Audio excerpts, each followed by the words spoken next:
Party For You by Charli has been having its moment on TikTok for a while now. And I'm definitely not complaining because the lyric "only through this party for you" is so Gatsby. Hey, it's Krishna and welcome to my channel. In this video, we're going to be talking about the correlations between Charli XCX's most popular revival song and one of the books, if not the book, that captures the essence of it. Watch me party on you, yeah. Party on you, party on you, party on, party on you, party on you, party on, party on you, party on you, party on, party on you, party on you, party on. Okay, so a couple of disclaimers before we start. My setup today is a little bit different than my previous video that was sort of filmed like this. I'm holding my computer because I have a lot of research that I just want to directly quote, if that's okay. And I also am using this tulip pen as sort of a nod to the brat color. I tried to dress up in green, something close enough, but I don't know. This is what I have. And there's some tulips in the back there, so I thought it just tied everything perfectly. Also, I've only read The Great Gatsby once in my life, so please don't be offended if I miss something. You all definitely have a more robust knowledge of the text than I do, so I'd love to know your thoughts in the comments if you'd like to share them. And I don't have a sufficient understanding of Charli XCX or her music and would never call myself a fan until I do so. I'm just a girl who loves books and music, and this is my little creation to share with the world, so I hope you like it. Okay, moving on. With a video like this, it's important to establish and contextualize our terms, especially because I'm one of those people that's sort of late to a trend, and you might be too, and that's okay. Our analysis will make up for that once we start working with the text, and for the sake of our chronically online friends, let's create some definitions. Okay, cool. So Charli XCX is a British singer-songwriter who creates electropop or hyperpop music. She began performing at some of the most famous clubs in the UK at 14 to pursue her music career, and ended up writing some of the most famous and viral songs for herself, like Boom Clap, and for other artists like I Love It by Iconic Pop featuring Charli XCX. And she reached new audiences through her 6th studio album Brat, which was released in June of 2024, and that's honestly where most people know her from. Here's where the song Party For You comes in. For anyone who isn't familiar with Charli XCX's discography, in 2020 she released her 4th studio album titled How I'm Feeling Now, and the 9th track is the aforementioned Party For You. Well, yes, I know, Party For You isn't technically part of the Brat album, which became a cultural phenomenon in the summer and fall of 2024. I think the song's surge in popularity on TikTok after the album makes it sort of an adopted single. And I think the most popular TikTok audio taken from the break of the song has the same melancholia or nostalgia feeling that other songs on Brat have. But that's just my opinion because I tend to like Charli's sad songs the most. Okay, moving on. If your For You page isn't also flooded with edits of Marianne and Connell set to the Party For You audio, here's what you should know. TikTok audios taken from songs tend to span from 4 to 8 seconds for a line or longer for verses, choruses, and bridges. The overwhelming amount of popularity for the song comes from the audio that captured the last few lines of the chorus and break, as more people began to describe the feelings emoted by the song itself and the scenarios it could perfectly complement through the words party on you, party on you, party on, party on you, party on you, party on, party on you, party on you, party on. It continues. But people transformed that into Part of You New. And ultimately, Charli confirmed the meaning behind that section of the song, hopping onto a trend that was beginning to stir some controversy on the true expression of that section. For the rest of this video, we'll refer to the break as that part. Here is her describing it. Watch me party on you, yeah. Party on you, party on you, party on, party on you, party on you, party on, party on you, party on you, party on, party on. Now, The Great Gatsby is the quintessential novel of the jazz age. And I say that because it has immortalized not only the 20th century's aesthetic, but more greatly the culture and values of 20th century America. Written by F. Scott Fitzgerald and largely inspired by Zelda Fitzgerald's diaries, according to the Nancy Milford biography and other controversies, it describes the rich, white, old money aesthetic to a T, like many other classics, in my opinion. I had the fortunate experience of not reading this book in school, and I say that because when I decided to read it last September, I was sorely disappointed. The men in general felt crass, the wealth felt incarcerating, Daisy felt indecisive, the marriages felt hoaxical, and yet the melancholia of the novel was visceral. When I first decided to make this video, I thought about making a TikTok instead with all of the books that felt like that part in Party For You, but nothing quite captured the intentions of the lyrics like the novel. Comments on other videos read only through this Party For You is so Gatsby, and I was hooked. And thus, this novel became that much more exciting. For people who haven't read the novel, here is a summary of sorts that pertains to the theme for our video. The Great Gatsby follows the journey of a man named Jay Gatsby, originally Jay Gatz, who sets out to reinvent himself as an integral member of the New York social scene through these elaborate parties he hosts at his mansion. From the perspective of Nick Carraway, who falls in love with Gatsby's irrepressible dreaming, we learn that his extravagant lifestyle and teeming wealth is a persona Gatsby has created as a result of losing his former lover Daisy Buchanan to a richer man. Daisy, coincidentally, is unhappy in her marriage, and Gatsby asks Nick to arrange for them to see each other. He wants Daisy to see his wealth and, by extension, his worth. Once they meet very awkwardly, they decide they want to be together, and they start an affair. There is even this part where Gatsby shows her his house, and she cries looking at his expensive shirts, which is meant to further extrapolate how wealth owns their relationship. At one point, Daisy mentions that she doesn't like his parties, so Gatsby decides to stop throwing them. Sound familiar? As they progress in their relationship, Daisy's husband convinces her that she would never leave him for Gatsby. In a great turn of events involving other affairs in the novel, Gatsby is killed, taking the blame for Daisy's murderous actions. Gatsby's attraction to Daisy is built on her emulation of the upper class. He attaches his worth to being loved by her, not only for his character, but for his wealth. She is as much a status symbol as a lover to him, making him an even more grateful and indebted partner until he dies. Their relationship challenges this pervasive American idea that even if you're poor, you can have anything you want, reflecting Fitzgerald's perspective. To conduct a greater literary analysis, I've pulled some quotes that I feel best support this summary, and also the main idea of the song. If you also have the book on hand, feel free to pull it out. I'll also link a Spark Notes version in the description. Okay, cool. So if you have a paperback copy like me, you can just follow based on page numbers. If you're looking at the Spark Notes version, I'll mention chapters and then the first line of each of the big quotes. And if you are on a different edition, I think use Spark Notes just because it's easier to find all of the text just using like a search bar. Okay, so our very first quote is in chapter 5, I believe. And the first line is, "He hadn't once ceased looking at Daisy." So I'm going to give you guys a few seconds to catch up if you'd like to, and I'll begin reading. "He hadn't once ceased looking at Daisy, and I think he revalued everything in his house according to the measure of the response it drew from her well-loved eyes. Sometimes, too, he stared around at his possessions in a dazed way, as though in her actual and astounding presence, none of it was any longer real. Once he nearly toppled down a flight of stairs."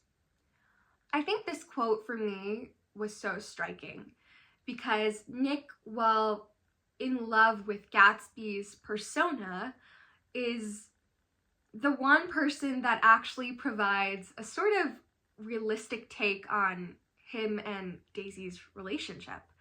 I think it's really interesting how at many times we can be critical of the people we also idolize, especially if we idolize them from a superficial level and then we actually get to know them personally. And I think that's very telling in his narration. But also, you know, one of the biggest things we can recognize is that there is a power imbalance between Daisy and Gatsby. I just immediately, you know, the image of everything around him changes once he sees Daisy's perspective of it, that, you know, his perspective on his own life is forever changed because of her. I think that image is so striking to me, because what better way to describe the power our close ones have over us, because we allow them to fully shape and transform our perspective.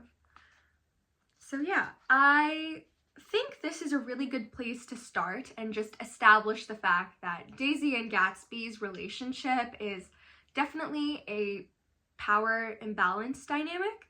And at this moment, you know, Gatsby doesn't even recognize the fact that so much of his love for Daisy is also this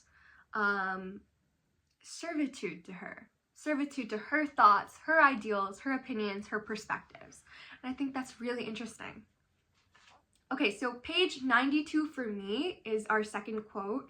Not sure what it is for the hardcover version, but for all of my SparkNotes friends, we are starting at recovering himself in a minute. Okay, perfect. I'm gonna get started now and give you guys a second to catch up. Recovering himself in a minute, he opened for us 2 hulking patent cabinets, which held his mass suits and dressing gowns and ties and his shirts, piled like brick stacks a dozen high. I've got a man in England who buys me clothes. He sends over a selection of things at the beginning of each season, spring and fall. He took out a pile of shirts and began throwing them, one by one, before us. Shirts of sheer linen and thick silk and fine flannel, which lost their folds as they fell and covered the table in many-colored disarray. While we admired, he brought more, and the soft, rich heap mounted higher, shirts with stripes and scrolls and plaids in coral and apple green and lavender and faint orange with monograms of Indian blue. Suddenly, with a strange sound, Daisy bent her head into the shirts and began to cry stormily. This was the section I referred to in our summary. I oversimplified it a little bit, but I mean, I'm gonna read the next quote and you'll understand. I think this is a really wonderful way of showing, not telling, when it comes to Daisy. "They're such beautiful shirts," she sobbed, her voice muffled in the thick folds. "It makes me sad because I've never seen such beautiful shirts before." I think the entire, you know, section, I mean, it's not even really a quote because it's, for me, it's like 2/3 of the page. The entire section, I think, just speaks to the fact that from my perspective, Daisy is attracted to wealth. Daisy is attracted to the shiny new thing around her, and she finds a way to love what is already loved, if that makes sense. I think she is one of those people that is sort of attracted to something when other people love it, when other people are attracted to it, when it's sort of put on a pedestal or veered in such a great light. And just the fact that, you know, Gatsby is very much like consciously trying to show her through these shirts that, you know, he is worthy of her and he is wealthy enough, and that to them in their relationship, worth and wealth is the same thing. I think just speaks to the fact that that is who he perceives Daisy to be, the kind of person that is attracted to wealth in the most material form. And I don't know, I think sometimes that's where Fitzgerald loses me, because I'm just not built in the same way. Like, I just don't value that to the extent that I think Daisy is described to do so. And at the same time, I also recognize the fact that it's a really beautiful way of, again, showing, not telling us the fact that the shirts, yes, are just symbols of, you know, Gatsby's wealth and Gatsby's status and Gatsby's worth now. But to Daisy, they aren't just a symbol. They are the very definition of worth and status and wealth. And I think that that is so beautiful, beautifully written. Okay, so our next quote is, for me, the end of 92 and the first paragraph of 93. For Spark Notes, it's, "If it wasn't for the mist." And this is a quote by Gatsby. So, all right, okay. "If it wasn't for the mist, we would see your home across the bay," said Gatsby. "You always have a green light that burns all night at the end of your dock." Daisy put her arm through his abruptly, but he seemed absorbed in what he had just said. Possibly it had occurred to him that the colossal significance of that light had now vanished forever. Compared to the great distance that had separated him from Daisy, it had seemed very near to her, almost touching her. It had seemed as close as a star to the moon. Now it was again a green light on a dock. His count of enchanted objects had diminished by one. I think the green light, when we're analyzing the text in an academic setting, is always one of the first things you distinctly are supposed to parse through, analyze, reflect on. It is a symbol. It is probably the most significant symbol in this text. Also the most, you know, apparent one on a first read. I think for me, knowing that that is what most people focus on in this text, when I was reading it back in September, I just sort of was like, okay, cool. So there's a lot about the green light. You could definitely expand on this at the extent that a lot of academic papers do, or you could try to find other symbols. And I think for me, the shirts was a big stand out.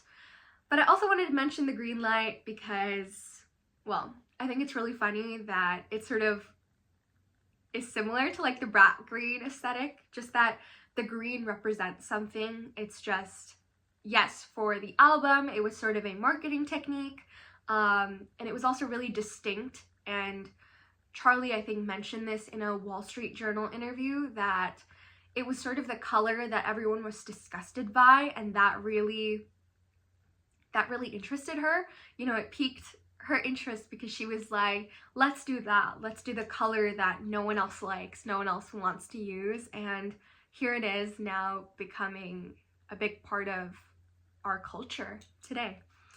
And I think the same thing can be said about, you know, the significance of the green light. Obviously, for me, like the big idea that's striking is that the green light is just a representation of Gatsby's yearning for Daisy, his yearning to be loved by her, his yearning to have her see his worth. And I think that the fact that now he has Daisy and he's lost the enchanted object, for me, is just Fitzgerald telling him that, you know, this thing that you've been yearning for, this thing that you've wanted for so long, this person that you've built up Daisy to be, now that you have her, you're starting to recognize the fact that she doesn't necessarily live up to this fantasy that you've had. She's not a figment of your imagination, a figment of your dreams. She's not perfect for you in the way you intended her to be. And he mentions that, I think, earlier in the text too, that like meeting Daisy, it wasn't like a letdown, but it was just, you know, she wasn't everything that he had thought she would be. And I think for me, comparing this to our very first quote that I chose, which was about how, you know, Daisy has power over him, it's interesting to see the tables turn, or the turntables, if you know that reference.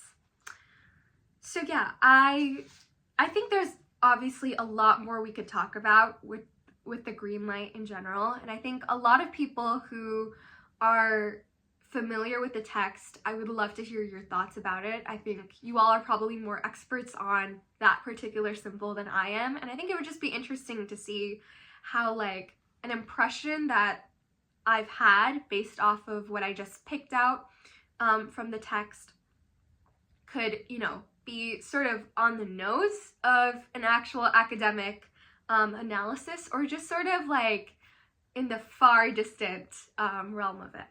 I think that that's always really interesting for me. So we are in chapter 6, and this is page 109, and there's like a good break, so it's easily distinguishable for me. The first line is, "I stayed late that night." Okay, cool. So if we're ready, "I stayed late that night. Gatsby asked me to wait until he was free, and I lingered in the garden until the inevitable swimming party had run up, chilled and exalted, from the black beach, until the lights were extinguished in the guest rooms overhead. When he came down the steps at last, the tan skin was drawn unusually tight on his face, and his eyes were bright and tired. She didn't like it, he said immediately. Of course she did. She didn't like it, he insisted. She didn't have a good time. He was silent, and I guessed at his unutterable depression. I feel far away from her, he said. It's hard to make her understand. You mean about the dance? The dance? He dismissed all the dances he had given with a snap of his fingers. Old sport, the dance is unimportant. He wanted nothing less of Daisy than that she should go to Tom and say, I never loved you.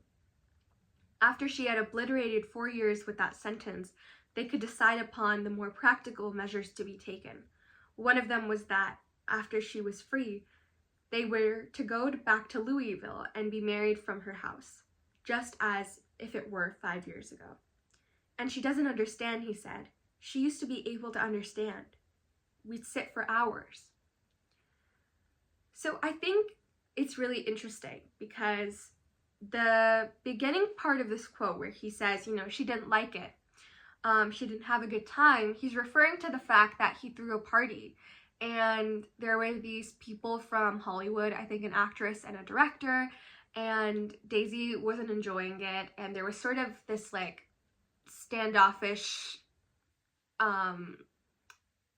nature that her husband Tom had sort of had at this party, and it was just uncomfortable for her, and Gatsby of course was trying to impress her, trying to earn her earn her good graces, and it just wasn't working. And I thought that that's a really interesting way to start this paragraph because it sort of ends where he's disappointed in her as opposed to trying to fix her disappointment in him or his actions. And I mean, obviously, you know, Gatsby's like, I'm here, I'm emotionally available, I love you, I want to be with you, find a way to tell your husband that you want to leave him and we can be together. And of course, you know, Daisy is like, I need to get back to you on that. It's a little bit more complicated than you're making it. But there's also this part, you know, she doesn't understand. I think for a large part of the novel, we know that, you know, Gatsby loves Daisy. But I think an important distinction is the fact that Gatsby loves the Daisy he knew 5 years ago, not the Daisy now. The Daisy now is a lot more lost and trapped in her marriage and indecisive and conflicted internally. The Daisy right now, you know, has a child. I hope she'll be a beautiful fool, you know. That particular quote is her talking about her daughter, I think. And all of that, you know, comes together in the end of this section, which is like, you know, she used to be able to understand. We used to be able to sit for hours and talk. And I think that that's a really beautiful way. Again, Fitzgerald writes really well. I may not like his characters all the time, but I do like the way he moves a plot along And even in like a section, a microcosm of the entire text, you sort of understand the plot inherently. I think that's a really beautiful way to describe this quote. Yeah, okay, so I think all of that together makes this one a really interesting comparison, again, to the previous one, where we sort of saw him recognizing Daisy's flaws, and then the first one we talked about, which was like, oh, you know, Daisy's amazing, I love Daisy, I idolize Daisy, and all of that. Okay, so moving on, I think this is chapter 7. I thought this quote was really interesting because it's very much about wealth in their relationship. This is page 120, and the first line is, her voice is full of money, which I think, I don't know, says everything in and of itself, I guess. Her voice is full of money, he said suddenly. That was it. I'd never understood before. It was full of money. That was the inexhaustible charm that rose and fell in it, the jingle of it, the cymbal song of it.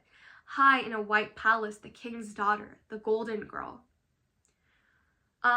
Again, this quote kind of speaks for itself, but a large part of our analysis is understanding that,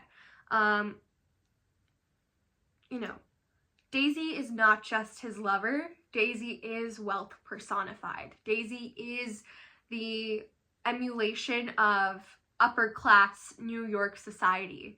Daisy is everything that Gatsby has ever wanted to attain, wanted to be seen as.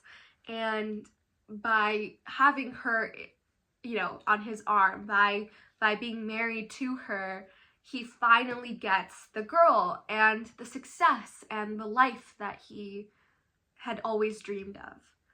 Okay, so our final quote, I'm searching a little bit for it, you guys, is the last page of chapter 9. For me, that's page 180. It's the very last few lines. Okay, and so the first line is, and as I sat there brooding. And as I sat there brooding on the old unknown world, I thought of Gatsby's wonder when he first picked out the green light at the end of Daisy's dock. He had come a long way to his blue lawn, and his dream must have seemed so close that he could hardly fail to grasp it.